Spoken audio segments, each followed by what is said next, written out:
So make it shine, preparing your ERAS application. So let's start. So some of you who might be in the UCLA Primary Care College, I know I recognize at least one face in there, might have heard some version of this talk beforehand. I apologize. I did make some modifications, but it's good to hear again. And again, please, please, please, literally, if you have a question, this is all, that's the point of all of this. Just start talking over me. No problem whatsoever. I will shut up eventually. So let's skip the goals of the session. So we have until 1:30 to 2:10 or so. So I put this up here to show you that many students get their first choice, about half. This is supposed to calm you down. I know you guys are all coming from different medical schools and different regions, but most people get their first choice, 16% get their second, third, fourth, and so on, okay? So 17% get over their fourth choice. I will say, I know that there are many, many, many good programs, and I know that most programs are more similar than they are dissimilar, which means you guys will probably be happy going to the large majority of programs that are on your list, right? So you have to remember that, be comfortable going into this. You guys are no different than anybody else who was matched before you. Other people have done it, you will do it too. I know it seems impossible, I know you are nervous. It's going to happen for you, all right? Everybody believe that? Believe it. Say it, say it's gonna happen for me. It's gonna, oh, I saw someone's mouth move, great, okay.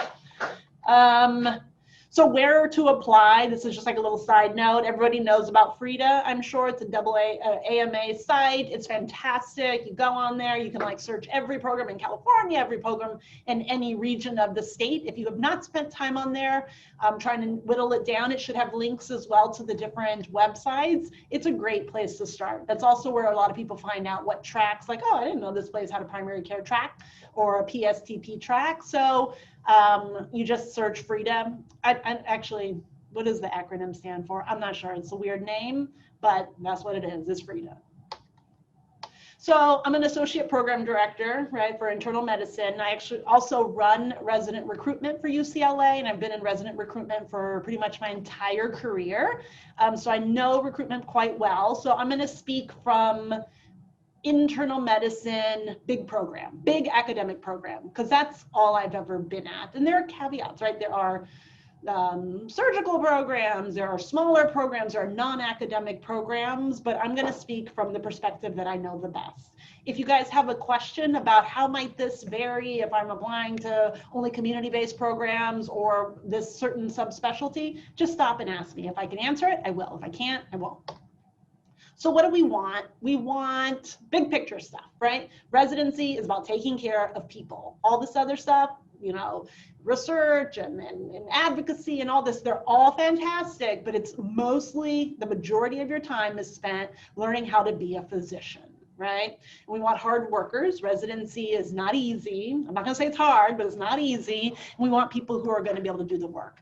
We want people who are interested in taking care of people, right? That's what the job is. Works well with others. Please don't be a complainer. And ultimately, different programs will have different takes on boards and, you know, what if they have cutoffs or not. I'm going to say that the trend is to go away from cutoffs. You guys must be so sad. You're missing the step one, you know, pass fail sort of situation. That's okay. You could talk, it's like your first thing that you can say, well, back in my day, we had to, like the days of the giants. That's what medicine's all about, coming up with like the days of the giants. So you guys are officially giants. Congratulations. But I'll say from like most internal medicine programs, the only reason we really care, I mean, at least I'm gonna speak for myself and my program, we care because you have to pass the boards. And that's pretty much it. Because I recognize that a test is a test, and it does not in any way correlate with how good of a position we think you're going to be, right? And to be honest, when I look at board scores, if it is like high, I'm like, oh, okay, good test taker. If it's very low, then I'm going to say, oh, this person struggles a little bit in test taking, not necessarily that they are not smart. And so I'm going to be looking through the application for other things to show me that they know how to, that they're going to be able to become a physician, right? Getting to the point where they can pass the boards, that's part of our job too. Our job is to prepare you. And I'm confident enough, for example, in our program that I know we provide a good breadth of stuff that people come out of our program passing the boards, because it's like inherently built in. So what else? So after the interview, there's, you know, we want people who can think and communicate logically. So much of medicine is about communicating. Generally, that we like them. We're inviting you into our family, so you can't be a jerk, you can't be arrogant, can't have a sense of entitlement. That is like a sure-win way to torpedo yourself. And I know that's weird, and most of us don't know if we're, you know, come off as a little arrogant of sorts. If you're not sure, you should ask a friend. Ask a friend that will be honest with you. Ask a mentor, because some of us, it's not intentional. Some of us just speak with a different air or carry themselves in a, I don't know, this is going to sound terrible. And I know, don't hold anything against me. This is being recorded, but we all know certain people where you're like, just, you know, just exuding something that I'm not about. So we have to be careful. And things get lost in translation, sometimes in interviews and also on Zoom. So if that's you, you got to work towards that. Also, I will say, if you have a mock interview scheduled, just bounce whenever you need to bounce. I think they're having a little hard time getting people into the breakout rooms, but they'll figure that out. So academic programs, what else do we want? So patient-centered care, so team-based, patient-centeredness, these are like all buzzwordsy sort of things. And I'm telling you this because you're building your ERAS application and you want to paint this picture that like, look, I'm all these people. Every residency program thinks they're creating the leaders of tomorrow. I don't know how we all can be creating the leaders of tomorrow, but everybody thinks they're creating the leaders of tomorrow, at least from an academic standpoint. Maybe we are, maybe we're not, but we're gonna say we are. We all have medical students running around, so we got to teach them whether we like it or not, and we want people who are going to try to move the needle. So it's a balancing act. So we have a big program, and we intentionally take people from all shapes and sizes and parts of the country and all of the above. I must say, this balancing act from like a geographic standpoint, there's like chatter. Everyone's like, oh, I think people are just, there's going to be more students that stay at their home institutions because they're going to be afraid to like take the leap to another city, another, you know, XYZ because of the inability to be able to travel. I have no idea if that's going to end up panning out to be true. But we still do try to get geographic diversity. We want people who've had, you know, more privileged lives. We want people who have had less privileged lives. I think it is very important to have people coming from different walks of life and then create a sense where they can talk about it and get to learn from each other and get better from it. Different career interests. And again, we rank you where we want you, not where we think not where you want us, okay? So most programs are like that. So you don't have to like sweet talk, you know, you want to seem interested, but you don't have to go around lying, telling everybody that you're my first program, you're my first program. That's just not necessary because most programs, it's like an ethical thing. Like we rank them where we want them. But I'm gonna say, side note, people are human, right? People are human, and part of being human psychologically is we tend to like people who like us, right? If I know you're not a fan of me, like I might not like you as much. So that's why you do have to turn it on. Even if this is probably going to be your 15th program that you rank, like it's all smiles. Your face should hurt at the end of the day. Holistic review, we do it. So let's just talk about the package. You guys all know the package. So there's a common application form and then all these other things, the letters of recommendation. Your programs, you guys are all pointing to different programs. You'll know if you need a chair's letter or not. The dean's letter. The dean's letter is very important. Clearly it has like your little write-ups from your rotations, and that's how we know how you've done clinically. That unique characteristics, I'm sure that meeting's probably been done for you guys, and you have your little unique characteristics. Know what's in those unique characteristics. I go searching in there to get a sense of like who they are. Sometimes they give you really cool pieces of information. Sometimes they're super duper generic. Transcripts, photos, okay, fine. So I kind of think about this as crafting your message. Like who do you, like every applicant, kind of has like a different flavor, even though we are like multi-dimensional, complex beings with like lots of identities and interests. There tends to be themes, and that's because people have interests, right? So if you were to look at my theme when I was in your shoes, it was definitely more of like community service, underserved medicine, like that was my flavor. Very much less so on the like scientific research sort of side of it. I definitely have friends who are heavier on the scientific research and dabbling a little bit more in the community service. So I think it's nice to you're going to put everything on your application for the most part anyways, but have a sense of how your file reads. Like, how does your personal statement complement your ERAS application? Letters of recommendation, let me think. You guys have a little bit of extra time, but you probably have already asked for your letters of recommendation at this point. If you have not, or if you know your person hasn't read it, if there's like, some special piece of you that really is like part of your essence, you can ask your letter writers to like include in these passions. Usually they'll pick up on it when you've sent them their personal statement, but it's really kind of crafting your theme, right? Is it 100% necessary? Because right now I probably have, I don't even know how many people are on this, but some of you panic being like, I have no theme, like I am scattered, and that's okay too, right? But I think it's nice to sit and think about like, are there ways that I should modify my personal statement so people really know what is important to me? As you heard in the program director little thing this morning, like personal statements. I tend to not give a lot of weight to personal statements. I think they are either like, if they are beautiful, glowing, like you're gonna win an award for this, you made me cry, then I'll remember it. If they are like terrible and misspelled and like have senses of entitlement through them, I'm gonna remember that. Everything else is kind of in between. This year may be different, right? Because maybe people are putting more of their heart and soul into it because it's going to be virtual.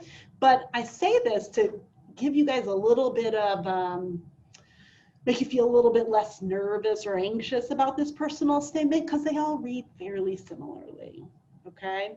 And you do not have to put a clinical vignette in there, in my opinion. If it works, great. I find some students just try to cram it in. I don't think it's necessary. Any questions right now? I'm going to pause from one long run-on sentence. Anything so far? Just unmute and talk if so. I had a quick question. Yeah. So Dr. Harris, earlier you talked in the general section about the personal statement and how sometimes it might not be the best idea to add like a few sentences with regards to like why I want to go to a specific place. Yeah.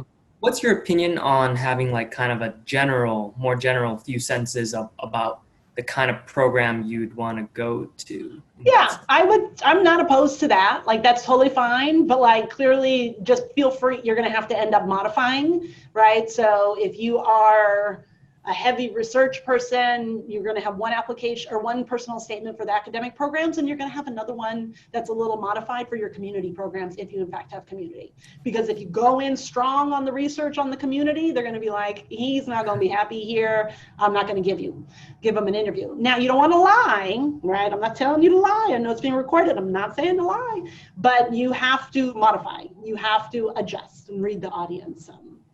Some of it is like, sometimes it'll be, just that line at the end, like, and that is why I can see myself at UCLA internal medicine. Like, just save yourself. Don't worry about like save as and UCLA. Like, that doesn't matter. The times when I think it is important, as a West Coast program who gets a lot of East Coast applicants, and we offer a lot of interviews and then they never come, if you have a reason why you need to be in LA or you want to be in LA and it doesn't read in your application anywhere else, right? If your partner now has a job in Southern California and you have to be there, you should tell me that. Because you didn't go to college here, you didn't go to med school here, you didn't do anything. So it's not to say you're not fantastic and you won't get an interview, but especially in a time when you guys are going to be checking a lot of boxes and over applying, we're trying to weed through who's actually going to come and who's not. Because we're also afraid you guys are going to apply to a million programs that, and then we're going to put our match list together, and then you guys are going to be like, just kidding, it was just too easy, I'm not going to LA, and then we don't fill. So if there's a reason why you have to be in that region, let them know. And that's also Thank you. when you have someone calling on your behalf, you say that, right? Or if you've done a rotation, sometimes people, you guys haven't done these rotations, but visiting clerkships and stuff, usually that goes in there too. Thank you. You're welcome. I did have a question, Dr. Harris. You mentioned so specialties like OB, surgery, IM, as far as like department letters. Anesthesia doesn't have a department letter at my institution, and I was kind of wondering if you still feel that it's valuable to get a department letter if you're considering, you know, applying to advanced programs as well, and you might have to do preliminary, or in the case of UCLA, you're doing a transition year for your first year. So do you feel like a department letter, or it's worth it to fight for a department letter in IM or surgery in that case? Yeah, these great questions. Great questions that I do not know the answer to. I don't know. I think you have to ask your people before you institutionally. If you guys don't, I don't know. I don't want to commit and lie to you. So I can ask around if you email me after, or reach out to Mel and she'll put me in contact, but I don't want to commit one way or the other. Sorry. Feel free. If anyone else has an opinion on the phone or on the call, please chime in to help them where I cannot. Okay. So common application form, let's see, let's just keep going. There's only one, right? You can't cut, you can only just do one. Doesn't matter if you're applying to 3 different residency programs, you're gonna just have one common application form. You can work on it before you certify it. You don't wanna have the shortest application of the bunch. What does that mean? If you have not done a lot of activities over the course of your medical school and you were like, I studied, right? Medical school was hard. I tried to like survive and I studied, and that's what I did. Like, I'm not mad at that, but you don't want to have an application that like I scroll 1, scroll 2, and it's done. Because what you're competing against is people who are like scroll. Has everyone seen this website here? Data reports. Link, it's on AAMC. It's got all this, there's like this whole like drop down of all this like resident data from, I think it was like 2018 or 2019. And you can look and see in your specialty, for example, what the average step score was, what the average number of research experiences that are listed, and it'll take you to like the 75th percentile listed 3 research experiences. They listed 5 work experiences. So this will give you a sense of like, you know, you try and either be like middle of the road or above ideally, right? So that means that some of you guys might have a little bit of problems trying to figure out what you're gonna put in there. I tell people like, talk to your friends. It's been a long time, but like first and second year, I know you did stuff. Look at your calendars in the past, go back and find out if you need to drum up stuff, right? Then you need to go back through and really be like, what did I do? What did I do? Okay. Now you don't want to, it's a balance, right? Because there's some of you guys who have done like everything, everything, every volunteer, every teaching opportunity, everything. And that's great. So you might not have to put everything in there, right? So if you have a good number, like of solid, great, like this is my leadership, I ran this, I did that, I was the head of this, head of that, you don't have to then add necessarily like I did something for 1 hour and I'm gonna put it on. If you have nothing else, then you put that like 1 hour meeting that you went to once as a first year and you put that in so you can have something, right? Does that make sense? And I rarely tell people to leave things off. Most things will make the application. All right, so this is the ERAS application. I'll take you through how I kind of think about it. I look at this is a little bit old. They have a hometown now, which I love the hometown because again, Los Angeles is not for everyone, but people will still apply because they think they want to come to LA, but they don't want to come to LA. And so the hometown is quite nice. I look at the visa options. Really not for anything. It doesn't really make a difference, to be honest with you. The match, if you're couples matching, that I do look at because, you know, there's a little bit of like, I'm just being honest here. If you're applying in some other very competitive, with a partner that's very competitive specialty, then I think like, ooh, that's tough. I wonder, are they just applying here because couples matching people apply to a ton of programs, right? Do I make a decision based on that? No. But if I'm being honest, you know, we all have talks on bias. Like at some point it's in my brain and I'm like, oh, okay, well, I don't know. Do they really want to come here or not come here?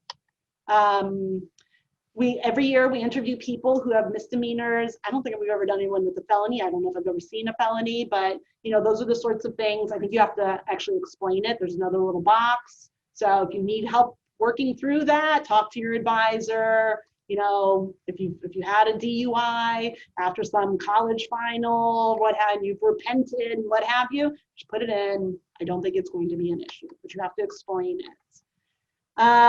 There's also the lost years. So we look for lost years, not lost years.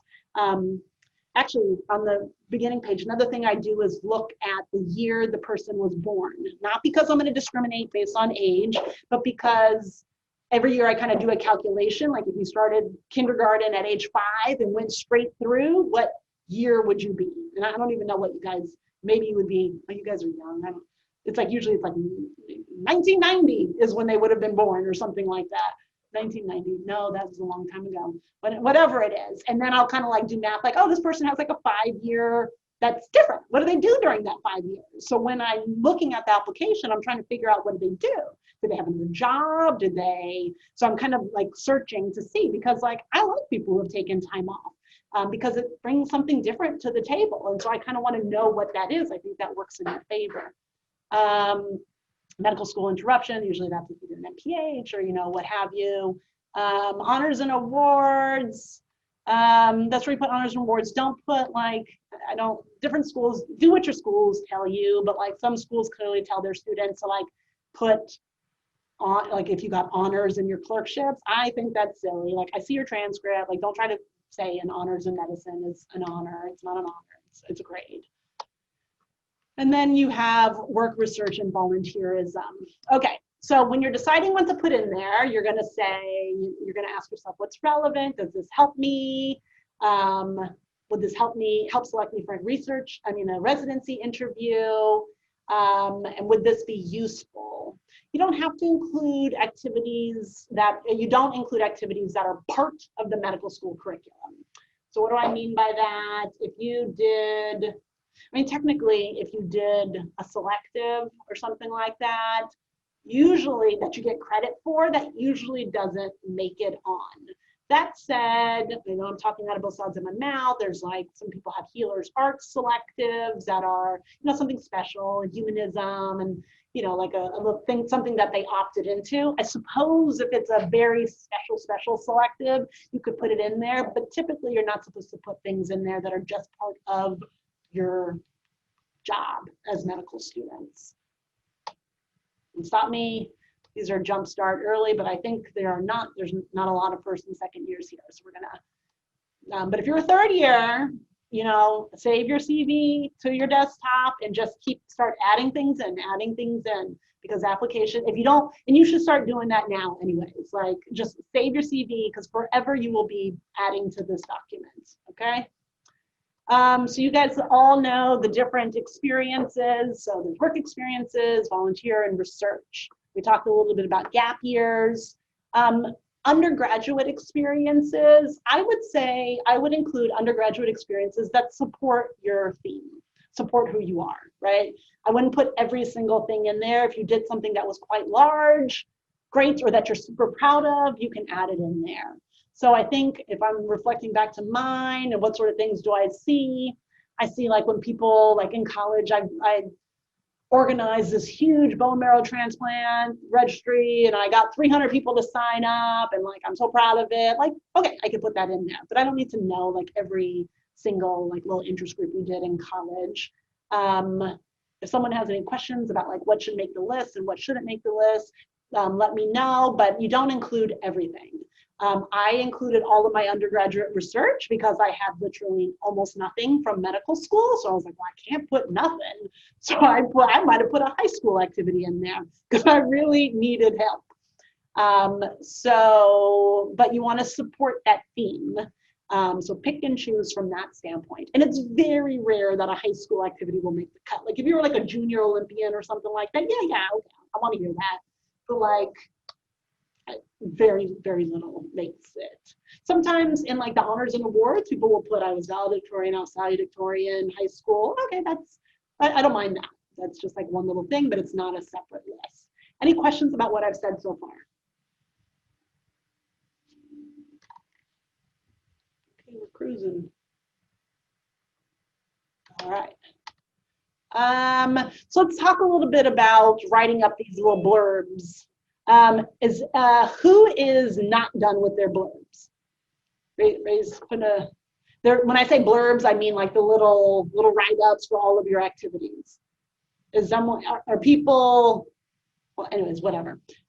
Even if you think you're done, you're gonna go back through them and make sure they're polished. Okay, so what do I mean by this? So you wanna start with, because there's different ways to do it. You could just put like, oh, this is what I did, you know, let's go through some examples. But you wanna use action verbs, you wanna talk about what you did, and possibly you wanna talk about how you contributed, how did you make things better? What did you come up with, all right? So for example, if you did MMI interview sessions, right? So you could just put like, you know, I did MMIs, I interviewed prospective students using the MMI, you know, blah, blah, blah. Or you could change it and you can use action verbs, and you guys all know how to find, you can just Google search like action verbs, like whatever, and you'll come up with like this big thing, and it's like evaluate, do this, do that, like words to make it seem like you actively did something, right? Because I think in our minds, we don't give ourselves credit for what we've been asked to do. We're like, oh yeah, I just did interviews. It was really no big deal. Actually, no, it was a big deal. Someone asked you to do it. You were selected to do an interview to evaluate medical students using MMI. You reviewed the application files. You provided recommendations. So that sounds so much better than the first line. Let's say you were the team co-captain of American Cancer Society Fun Run. What did you do? So you did that, but like you were active. You assembled a team of members. The team was the sponsor, blah, blah, blah. And if you raise a lot of money, people put that in. They say, even if it's not like, I raised $5,000. That's a lot, that's great. That's something. You should put that piece of detail in there.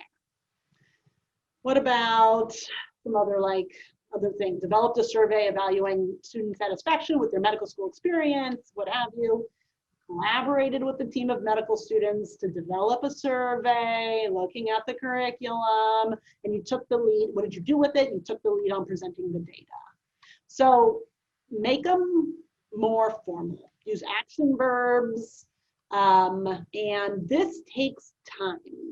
The good thing is you guys still have some time.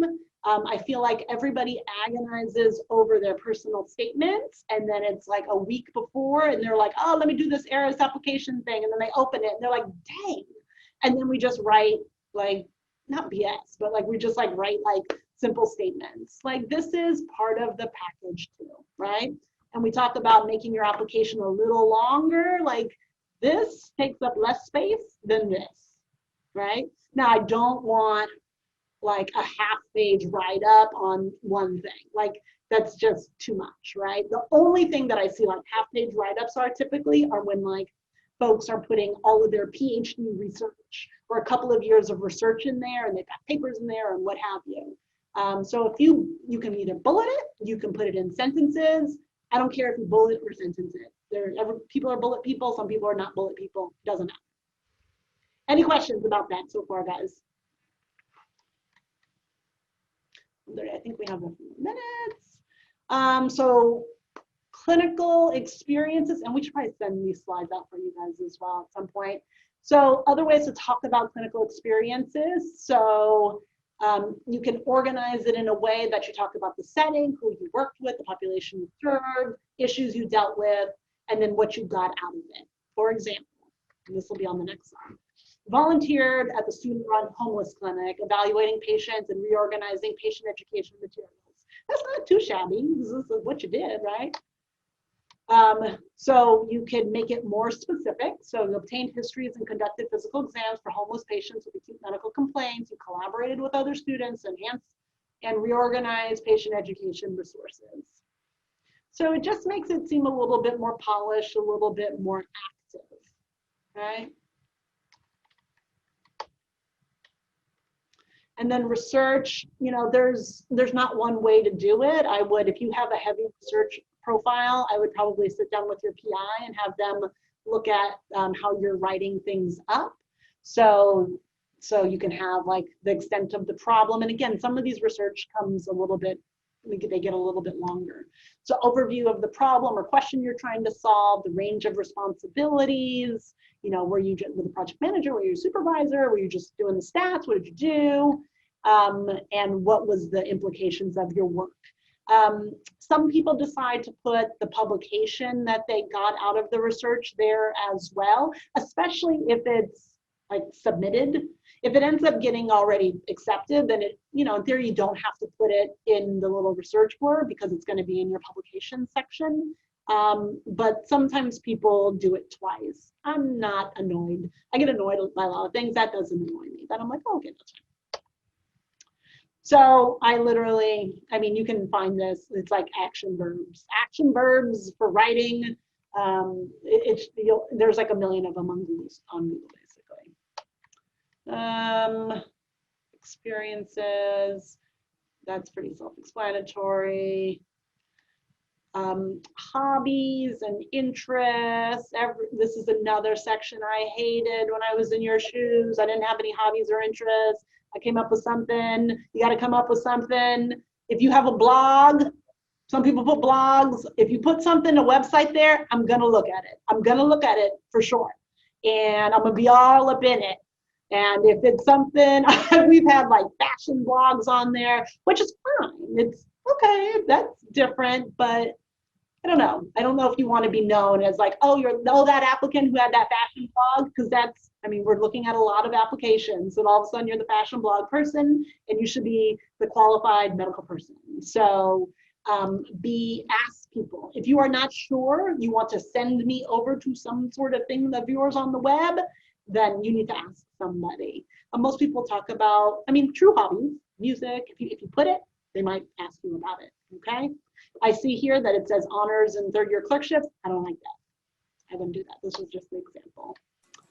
Dr. Harris? Yeah, please. Oh, hi. So I just wanted to ask about just general online presence. I don't know, do program directors look people up, or not that I'm afraid of anything. I'm just wondering. I do not think. I'm gonna hope they do not do that. I think it depends. It may depend on if you're applying to a big program or a small program. I'm internal medicine, so we don't have enough. There's not enough hours in the day to look at everybody's social media, so we never do that. And I think it's unethical to do so, to be honest with you.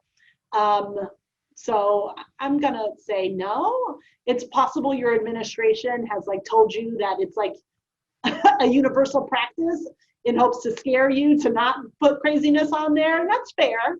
I don't know how much truth there is to that. And then, although there was some article that came out not long ago about it was interventional radiologists looking at people's posts, and then there was a huge backlash over it. They're making judgments over what was acceptable and not acceptable, and so there was enough backlash where I'm people who had that as a practice might not have it as a practice anymore. Thank you. But in general, don't put crazy stuff. What else? Dr. Harris? Yeah.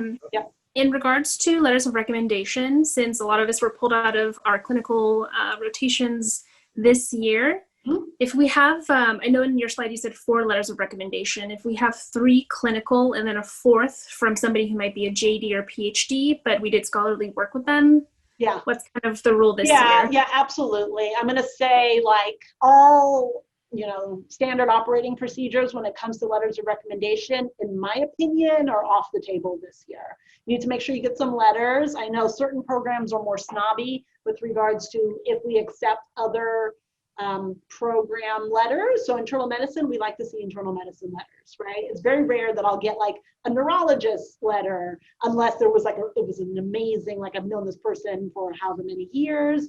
But this year, I think we will have a lot more leeway. But I love a letter from somebody who you worked with, not clinical. So, but I think this year you might have to take what you can get, right? And if you work the most with some surgeon who really knows you well and you're not applying in a surgical field, I think in prior years it wouldn't fly. This year, I think it probably will. You would like to be able to get in your field, but it's so haphazard, right? Absolutely. Thank you. Yeah, you're welcome. To follow up with that question, Dr. Harris, Yeah. so would you be okay with a letter of recommendation from a surgeon at my institution, and I plan on doing a prelim at your IM program? So what's the ultimate specialty choice? Radiology.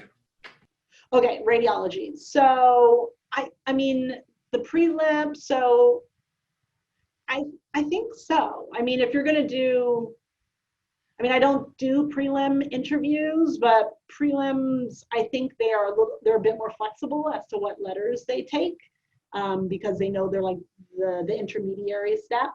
And so I think it would be okay. I think you try for concordance. If you cannot get concordance, then you take the person who could speak to you the best. And you ask them to like include some comments in there that COVID jacked you. And COVID, like, it jacked you such that you weren't able to get, have enough interactions. And then it's like, who can possibly hold that against you? Thank you. And I had another question. Go for it. For your slide on the pre-review journals, if an applicant is planning on, like, for the research section, could I put, we'll submit, we'll submit a manuscript in October, and then if I do that, do I still have to follow up if it ends up getting published? Or? I don't. I mean, you can. So definitely in your research blurb, you would put like manuscript in preparation. That would be like the last line in italics or something like that. I guess your interviewer could ask you when you come and interview in November, hey, what happened with that paper? Did it get published? Most of the times I don't think they would. I don't really, if you want to, when it gets published, I think it's not uncommon for people to email the administrator. Usually it doesn't go to the program director. Like the administrator, like, I wanted to update my file, this got published, and then they'll send the paper along. I don't think we look at it, but it does get saved into some file. But I don't think it's the most important. I think it's more important that you talk about it in your interview and you find a way to weave it in somehow. Okay, thank you. You're welcome. But also, we have a few more minutes, or I think the next round of workshops, if you wanted to attend, starts at 2:20. So that's almost now, but I'm happy to keep answering questions. Hi, Dr. Harris. Yeah. I'm joining on the tail end of this. I don't know if this was addressed already. Regarding the experiences section of ERAS, I'm wondering how far back can we go? Do we include college stuff? Or you can include some college stuff if it's relevant to like who you are and if it's good stuff, right? You don't have to include everything. You're not going to have like your entire medical school application reinvented on your ERAS application. Okay. So I would pick and choose things that complete the picture of you, right? Like shows that you are like, I've been in the making intentionally for a long time. This has been my thing, and look at all the ways I've crafted myself. So things that would support your message, or some things that like, you really spent a ton of time doing this. Now I was a hostess, for example, before going to medical school, and I put that in there. Like I had to work, it was hard. I bust tables too. I don't want to do that, it's hard. Right, and so I would, but that's my reality. And there's a lot of people who didn't have to be a hostess and didn't have to bust tables.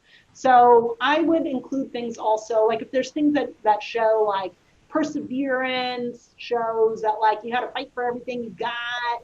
I really care about healing the world, like those sorts of things. I would say yes. Okay, thank you. You're welcome. Dr. Harris, I had another question as well. Yeah, sure. I also kind of chimed in on the tail end of the That's okay. of your, yeah. So I had a question about your honors and awards section. Yeah. So did you say it was a little unclear? Did you say that you wanted us to put our clerkship honors or no? No, Yes, I no? don't think you need to. We all see your transcripts and your MSPEs, so you don't have to list that. That Perfect. said, I know there are schools that tell people to list it because I see it on, like when I review a school at a time, I see it university. So I'm like, don't go against your deans if they're telling you to do that. It's fine. It's not your fault. It's their fault. Thank you. You're welcome. Along similar lines, if we did an optional enrichment elective, but not just did it, we ended up like leading it another year. Should we put down leading it as an extracurricular, or is that something that? Like, give me an example of what sort of thing. So like we have a quality improvement elective, optional enrichment elective that I took my first year, and then I ended up leading it my second year and third year. Would I put that like leadership experience down on my? I think so. I think so. Even though you got credit for leading it, I'm sure you got some sort of school credit. And I know I said like most things that you get credit for, but it shows like an above and beyond. I don't think I'd put the QI first time, like I was just a recipient of this, but if you took a leadership, I probably would. Okay, thank you. And then would it be possible to get a copy of this PowerPoint? Yeah, we'll send it out in some sort of fashion. However, yeah, we'll get it out to you guys. Great, thank you. You're welcome. I had a question regarding the character limit on the experiences, because it's very vague. It says like 1,000 characters, and so how much do you actually expect, or are, I guess, pretty concise, or like do we just put it? Usually it's like 2 to 4 sentences. Okay. I think like it's something. So when I look at a page, it's usually like 4 or 5 things. And again, the larger things tend to be like research, or, you know, maybe if you were the head of the student clinic and you ultimately, like you had multiple different positions over the 4 years, like you did it all 4 years, and there's just a lot in there, then that might be a beefier one. But it's like sometimes people make it like probably up to 1,000 characters for each thing. And it's just like, come on, like, I know that was a Saturday that you spent. Like, why are you trying to make it a whole half a page? So it just shows you're trying a little too hard. Thank you for that. Yeah, you're welcome. I had another question. Yeah, sorry. No worries. One last question one last question I had was about the way ERAS is formed. So like our, experiences are kind of just I think they're done by like dates that you started doing them. And so does it matter if we were to want to adjust? Do we need to adjust for like most important extracurricular, etc.? Oh no, just put the dates. Put the dates. Like, don't lie. Just put the dates as they are. Yeah, I can't remember right now how it organizes it. I think it like will put. I think it's like reverse chrono, but it might put like all of the like work experiences together, then the research experiences. I know I'm always a bit annoyed on how it is organized, but just put the dates in and let it do its formatting. Don't try to override it. Perfect. Thank you. Yeah. Awesome. Okay, folks, thank you for coming. If you're going to do a second one, you're late. So I appreciate it. We'll find a way to send this out to you guys.